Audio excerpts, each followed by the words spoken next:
महाराष्ट्र शासनाच्या आरोग्य विभागातर्फे महाराष्ट्र राज्यात एकूण 14 कार्डिॲक कॅथलॅब तयार करण्यात येत आहे.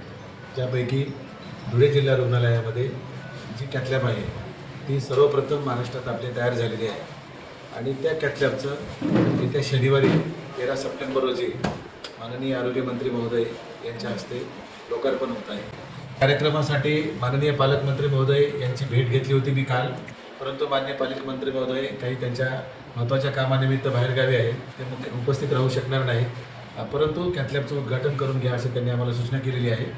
त्यानुसार माननीय आरोग्यमंत्री महोदयांच्या उपस्थितीमध्ये तसेच स्थानिक सर्व आमदार, खासदार आणि प्रशासन, जिल्हाधिकारी महोदय असतील, आपले मुख्य कार्यकारी अधिकारी साहेब असतील, आरोग्याचे सर्व अधिकारी कर्मचारी यांच्या उपस्थितीत हा लोकार्पण सोहळा होऊन जाईल.